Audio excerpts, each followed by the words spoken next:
जानवर नहीं रही थी, ये एक सुपर हीरो बन चुकी थी। वो नीचे झुककर सही मौके का इंतजार करने लगी और जैसे ही गोली हवा में चली वो बिजली की रफ्तार से आगे बढ़ी और छत से गिर रहे आदमी को बचा लिया। हर सुपर हीरो की तरह इसकी शक्तियाँ भी एक हादसे से आई थी। कुछ ही दिन पहले तक ये बस एक आम गिलहरी थी जिसका काम सिर्फ खाना और सोना था, लेकिन उस दिन सब कुछ बदल गया जब एक वैक्यूम क्लीनर ने अचानक उसे अपने अंदर खींच लिया। केली ने पूरी ताकत लगाकर उसे बाहर निकाला, लेकिन तब तक बहुत देर हो चुकी थी। गिलहरी की गर्दन एक तरफ झुक गई थी और वो बिल्कुल शांत हो चुकी थी। ये देखकर केली का दिल बैठ गया। उसने तुरंत उसे बचाने की कोशिश शुरू कर दी। काफी देर की मेहनत के बाद आखिरकार गिलहरी फिर से जिंदा हो गई, लेकिन मौत से वापस आने के बाद वो पहले जैसी नहीं रही थी। वो वैक्यूम क्लीनर एक कंपनी का था जिसका नाम यूलिसिस था, इसलिए फ्लोरा ने उस गिलहरी का नाम भी यूलिसिस रख दिया। केली उसे एक डिब्बे में रखकर घर ले आई। उस रात जब सब सो रहे थे, गिलहरी चुपके से कॉमिक बुक्स पढ़ने लगी। कुछ देर बाद वो नीचे खाने की तलाश में गई। तभी अचानक पीछे से एक रोलर स्केट उसकी तरफ उड़ता हुआ आया,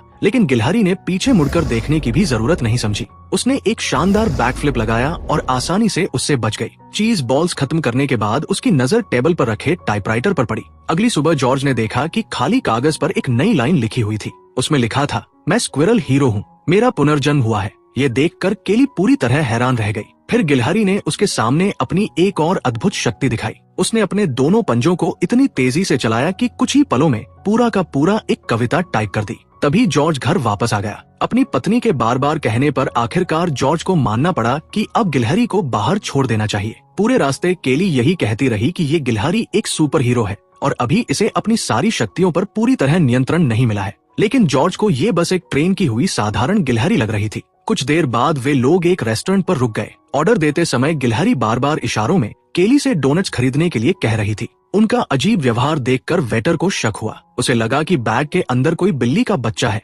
इसलिए उसने हाथ अंदर डाल दिया। लेकिन जैसे ही उसने गिलहरी को देखा वो डर गया और डिब्बे को दूर फेंक दिया। उसी पल ऐसा लगा मानो गिलहरी ने उड़ना सीख लिया हो, लेकिन अगले ही सेकंड वह सीधा जाकर कांच की खिड़की से टकरा गई। यह देखकर वेटर ने कांच का एक टुकड़ा उठाया और उसे मारने की कोशिश की। डरी हुई गिलहरी हवा में ऊंची छलांग लगाकर सीधे वेटर के सिर पर जाकर उतरी। तभी एक दूसरा वेटर वहां आता है और यूलिसिस को मारने की कोशिश करता है, लेकिन अचानक यूलिसिस एक सुपर हीरो की तरह वहां से उड़ जाता है। ये देखकर जॉर्ज पूरी तरह हैरान रह जाता है। वो तुरंत फ्लोरा और यूलिसिस को रेस्टोरेंट से बाहर ले जाता है, क्योंकि यूलिसिस ने पूरे रेस्टोरेंट में तबाही मचा दी थी। अब जॉर्ज को भी मानना पड़ता है कि यूलिसिस कोई साधारण गिलहरी नहीं बल्कि सच में एक सुपर हीरो है। वो अपनी बेटी फ्लोरा की तरह ही उत्साहित हो जाता है। हालांकि उसे इस बात की चिंता भी रहती है कि कहीं यूलिसिस को चोट न लग जाए, इसलिए वह उसे सैंड्रा नाम की एक एनिमल डॉक्टर के पास ले जाता है जो उसी बिल्डिंग में रहती है। जांच करने के बाद सैंड्रा कहती है कि यूलिसिस पूरी तरह फिट है और उसे कोई चोट नहीं लगी। ये सुनकर सब राहत की सांस लेते हैं। फ्लोरा को सुपर हीरोज बेहद पसंद है और उसे सुपर हीरो कॉमिक्स पढ़ना सबसे ज्यादा अच्छा लगता है। दरअसल फ्लोरा के पिता जॉर्ज भी कभी सुपर हीरो कॉमिक्स लिखने की कोशिश कर चुके थे, लेकिन उन्हें कभी सफलता नहीं मिली। जब फ्लोरा छोटी थी तब जॉर्ज उसे अपनी कहानियां सुनाया करते थे। शायद इसी वजह से फ्लोरा के दिमाग में हमेशा सुपर हीरो घूमते रहते हैं। लेकिन फ्लोरा यह भी जानती है कि असली दुनिया में सुपर हीरो नहीं होते। उसे लगता है कि ये दुनिया किसी कॉमिक बुक जैसी नहीं है। सच कहे तो फ्लोरा किसी से भी भावनात्मक रूप से जुड़ी हुई महसूस नहीं करती। उसके कोई दोस्त नहीं है और न ही उसे दोस्त बनाने में दिलचस्पी है। उसकी पूरी दुनिया सिर्फ कॉमिक्स के इर्द गिर्द घूमती है। वो अपनी माँ फिलिस के साथ रहती है। फिलिस एक रोमांस नॉवेल लिखने वाली लेखिका है, लेकिन इन दिनों उसे अपनी नई किताब के लिए कोई नया आइडिया नहीं मिल रहा। सच तो ये है कि जब जॉर्ज कॉमिक्स में सफल नहीं हो पाया तब उसने परिवार छोड़ दिया था। अब जॉर्ज एक सुपरमार्केट में काम करता है, जबकि फिलिस अकेले संघर्ष कर रही है। पहले फिलिस बहुत सफल लेखिका हुआ करती थी और उसने कई अवार्ड्स भी जीते थे।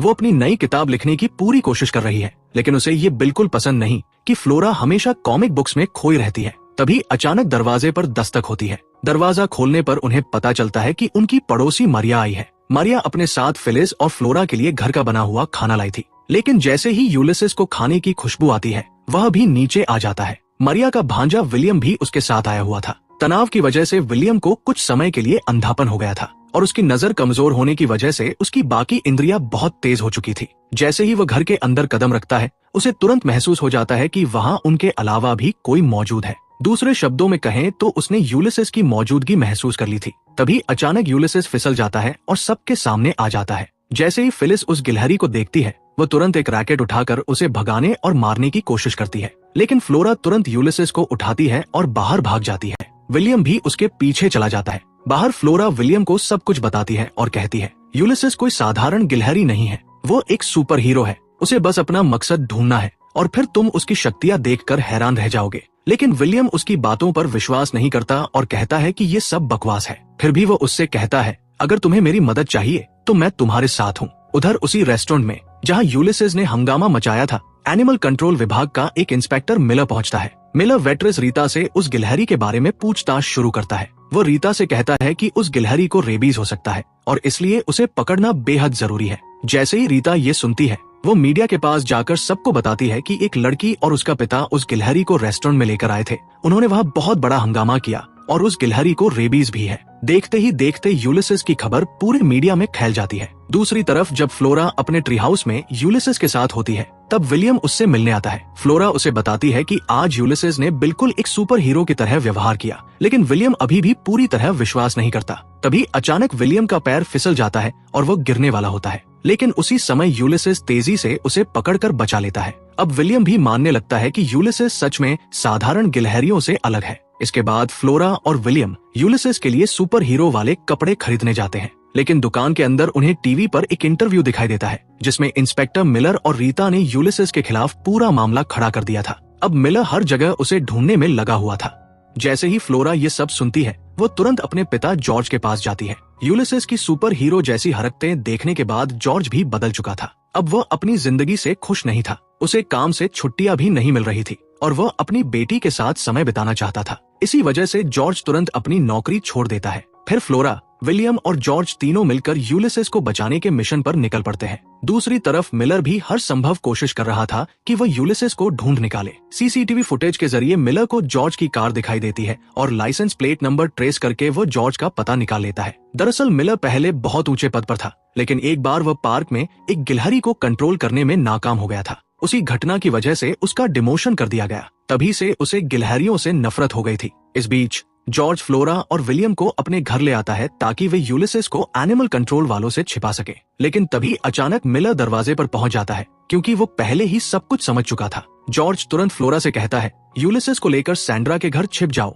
उसी समय जब मिलर जॉर्ज से पूछताछ कर रहा होता है, तभी वही पागल बिल्ली अचानक उस पर हमला कर देती है। मिलर बुरी तरह उससे जूझता है, लेकिन किसी तरह वो बिल्ली को काबू में करके आखिरकार उसे एक पिंजरे में बंद कर देता है। इस पूरे हंगामे के दौरान जॉर्ज यूलिसेस और दोनों बच्चों को लेकर अपनी कार में वहां से भाग निकलता है, लेकिन तभी मिलर उन्हें देख लेता है और तुरंत यूलिसेस पर एक ट्रैंक्विलाइजर डार्ट चला देता है। हालांकि वह डार्ट गलती से जॉर्ज के हाथ में लग जाता है। कुछ देर बाद जॉर्ज का हाथ सुन्न होने लगता है। अब मिलर उनकी कार का पीछा कर रहा था और क्योंकि जॉर्ज का हाथ ठीक से काम नहीं कर रहा था, वो गाड़ी को कंट्रोल नहीं कर पा रहा था। तभी यूलिसेस समझ जाता है कि कार का एक्सीडेंट होने वाला है, इसलिए वो तुरंत स्टीयरिंग व्हील पकड़कर उसे मोड़ देता है और सबकी जान बचा लेता है। उधर मिलर उनकी कार से आगे निकल जाता है, लेकिन झाड़ियों और पेड़ों की वजह से वो जॉर्ज की कार को पूरी तरह खो देता है। इसके बाद फ्लोरा यूलिसेस से कहती है तुम्हें मेरे ट्री हाउस में जाना चाहिए। फिर जॉर्ज फ्लोरा को वापस घर ले आता है। घर पर फिलिस बहुत तनाव में होती है, क्योंकि अगले दिन उसका एक बहुत महत्वपूर्ण इंटरव्यू होने वाला था। अखबार का एक पत्रकार उसका इंटरव्यू लेने आने वाला था। अगर इंटरव्यू अच्छा नहीं जाता तो अखबार उसके बारे में गलत बातें छाप सकता था और उसकी नई नॉवल रिलीज होने से पहले ही फ्लॉप हो सकती थी। ये सुनकर जॉर्ज उससे कहता है डरने की कोई जरूरत नहीं है, कल मैं भी तुम्हारे साथ रहूंगा। डिनर के दौरान आखिरकार जॉर्ज हिम्मत जुटाकर फिलिस को सच बता देता है। वो मान लेता है कि उन्होंने कभी यूलिसेस को बाहर नहीं छोड़ा था और वो उससे कहता है कि गिलहरी को घर में रहने दे। थोड़ी देर पहले फ्लोरा यूलिसेस के लिए खाना और पानी रखने गई थी, लेकिन वो उन तक पहुंच नहीं पा रहा था क्योंकि वे रस्सी से बंधी एक बाल्टी में लटक रहे थे। खाना लेने की कोशिश करते करते अचानक रस्सी टूट जाती है और यूलिसेस सीधे डिनर टेबल पर आ गिरता है। पूरा खाना चारों तरफ बिखर जाता है और ऊपर से झूमर भी नीचे गिर पड़ता है। ये सब ठीक उसी समय होता है जब जॉर्ज फिलिस को मनाने की कोशिश कर रहा होता है, लेकिन हैरानी की बात ये थी कि फिलिस आखिरकार मान जाती है और कहती है ठीक है, यूलिसेस घर में रह सकता है। अगले दिन जब अखबार का पत्रकार फिलिस का इंटरव्यू लेने आता है तो उसकी नजर टाइपराइटर पर लिखी कुछ लाइनों पर पड़ती है। वे लाइनें असल में यूलिसेस ने लिखी थी और वे लगभग कविता जैसी लग रही थी। पत्रकार ये सोच लेता है कि अब फिलिस के पास कोई नए आइडियाज नहीं बचे हैं, इसलिए वो नॉवेल्स छोड़कर ऐसी रैंडम पोएटिक लाइंस लिखने लगी है। यही सोचकर वो पत्रकार तुरंत वहां से चला जाता है। जॉर्ज फिलिस को सब समझाने की कोशिश करता है, लेकिन वो पूरी तरह टूट जाती है। गुस्से में वो उससे कहती है मेरे घर से बाहर निकल जाओ। अब जब जॉर्ज वापस अपने घर जाता है तो वो देखता है कि मिलर पहले से ही वहां उसका इंतजार कर रहा है। लेकिन चालाकी से अपने घर में जाने की बजाय जॉर्ज सीधे सैंड्रा के घर चला जाता है। वहाँ वो सैंड्रा को पूरी कहानी बताता है। सैंड्रा उसे समझाती है, रिश्तों में कभी कभी छोटे अलविदा होते रहते हैं और उसमें कुछ गलत नहीं है, लेकिन रिश्ता सच में तब टूटता है जब लोग वापस लौटना भूल जाते हैं। अगले दिन अखबार में फिलिस और जॉर्ज की तस्वीर के साथ एक आर्टिकल छपता है जिसमें लिखा होता है कि अब फिलिस के पास कोई नए आइडियाज नहीं बचे हैं। मिलर भी ये आर्टिकल देख लेता है और तुरंत एक बार फिर यूलिसेस को पकड़ने निकल पड़ता है। दूसरी तरफ फिलिस को लगने लगता है कि ये सारी परेशानियां यूलिसेस की वजह से हो रही है,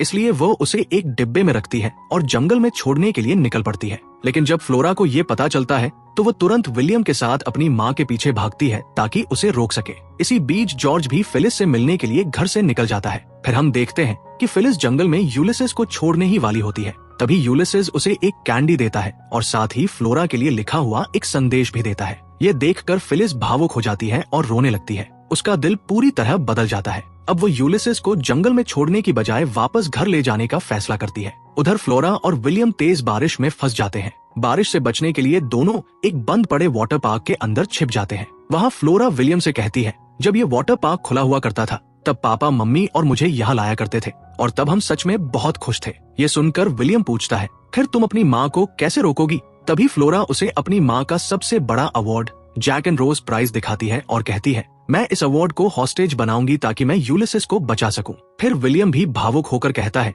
मुझे भी अपने पापा की बहुत याद आती है, लेकिन अब वो इस दुनिया में नहीं है। गुस्से में मैंने अपनी माँ के नए बॉयफ्रेंड का कार्ड पानी में फेंक दिया था और उसी वजह से माँ ने मुझे यहाँ भेज दिया। इसी बीच जॉर्ज भी वहाँ पहुँच जाता है और फिलिस से माफी मांगता है। वो कहता है, अब मैं कहीं नहीं जाऊंगा, मैं हमेशा तुम्हारे साथ रहूंगा। उसी समय फिलिस उसे यूलिसेस द्वारा लिखा गया एक लेटर दिखाती है। उसमें लिखा था, फ्लोरा, अगर तुम जिंदगी में सब कुछ पाना चाहती हो तो इस दुनिया को एक गिलहरी की नजरों से देखना सीखो और छोटी छोटी चीजों में खुशी ढूंढो। तभी फ्लोरा भी वहाँ पहुँच जाती है और अपनी माँ से कहती है, अगर आपने मुझे यूलिसेस वापस नहीं दिया तो मैं ये अवार्ड पानी में फेंक दूंगी। और जैसे ही फ्लोरा ये कहती है, ट्रॉफी उसके हाथ से फिसल जाती है और पानी में गिर जाती है। बिल्कुल टाइटैनिक फिल्म की तरह जैक एक बार फिर नीचे डूब जाता है जबकि रोज ऊपर तैरती रहती है। लेकिन फिलिस कुछ नहीं कहती। आखिरकार वह यूलिसेस को वापस फ्लोरा को दे देती है। लेकिन जैसे ही वे लोग यूलिसेस को लेकर वहाँ से जाने लगते हैं, अचानक मिलर दूर से ट्रैंक्विलाइजर डार्ट चलाता है और यूलिसेस बेहोश होकर गिर पड़ता है। जॉर्ज उसे रोकने की पूरी कोशिश करता है, लेकिन इस बार मिलर सफल हो जाता है। वो कहता है कि अब गिलहरी की पूरी जांच होगी, जिसमें उसके ब्रेन टिश्यू टेस्ट्स भी शामिल होंगे ताकि पता लगाया जा सके कि उसे रेबीज है या नहीं। ये सुनते ही फ्लोरा रोने लगती है, लेकिन जॉर्ज उसे हिम्मत देता है और कहता है, हम अभी हारे नहीं हैं, अब हम सब मिलकर यूलिसेस को बचाएंगे, बिल्कुल एवेंजर्स जैसी सुपर हीरो टीम की तरह। अब सैंड्रा भी उनकी मदद करने के लिए साथ जुड़ जाती है। वह चुपके से सबको अपनी कार में छिपाकर एनिमल कंट्रोल हेडक्वार्टर्स ले जाती है। वहाँ सभी लोग धीरे धीरे अंदर घुसते हैं और यूलिसेस को ढूंढना शुरू करते हैं। लेकिन इसी दौरान मिलर उन्हें देख लेता है। उनसे बचकर निकलने के लिए वे वहाँ बंद सारे जानवरों को आजाद कर देते हैं। गिलहरियां, कुत्ते, बिल्लियां सब बाहर निकल आते हैं। यही वह पल होता है जब अचानक विलियम की आंखों की रोशनी वापस आ जाती है और वो खुशी से चिल्लाने लगता है। लेकिन तभी वही पागल बिल्ली भी आजाद हो जाती है और फिर से मिलर पर हमला कर देती है। जॉर्ज तुरंत यूलिसेस को फ्लोरा और बाकी लोगों के हवाले कर देता है और उन्हें दूसरी तरफ से भागने में मदद करता है। वहीं दूसरी तरफ जॉर्ज खुद मिलर को रोकने के लिए पीछे रुक जाता है। अब छत पर मिलर जॉर्ज का पीछा करता है और उस पर कई ट्रैंक्विलाइजर डार्ट्स चलाता है। इसकी वजह से जॉर्ज का पूरा शरीर सुन्न होने लगता है और वह छत से गिरने ही वाला होता है। लेकिन ठीक उसी समय यूलिसेस उड़ते हुए आता है और जॉर्ज की जान बचा लेता है। अब आखिरकार सबको यकीन हो जाता है कि हाँ, यूलिसेस सच में एक असली सुपर हीरो है। इसके बाद वे सभी सैंड्रा की कार लेकर जंगल की तरफ जाते हैं, जहाँ पहले से बहुत सारी गिलहरियां रहती हैं। फ्लोरा यूलिसेस से कहती है, अब तुम्हें अपना पर्पस ढूंढना है, तुम्हें लोगों की मदद करनी है, क्योंकि तुम्हारी वजह से ही मम्मी और पापा फिर से एक साथ आ पाए हैं। हम तुम्हें कभी नहीं भूलेंगे। अलविदा कहने के बाद फ्लोरा उसे आजाद कर देती है और यूलिसेस बाकी गिलहरियों के बीच कहीं गायब हो जाता है। उधर मिलर भी उसे पकड़ने के लिए वहाँ पहुँच जाता है, लेकिन इतनी सारी गिलहरियों के बीच वह कभी यूलिसेस को पहचान नहीं पाता और आखिरकार खाली हाथ वापस लौट जाता है। अंत में हम देखते हैं कि जॉर्ज, फ्लोरा और फिलिस तीनों मिलकर एक कॉमिक बुक लिख रहे हैं, जिसमें उनके परिवार और यूलिसेस के पूरे एडवेंचर की कहानी दिखाई गई है। वहीं दूसरी तरफ मिलर अब रीता के साथ रहने लगा है और धीरे धीरे दोनों एक दूसरे को पसंद करने लगते हैं।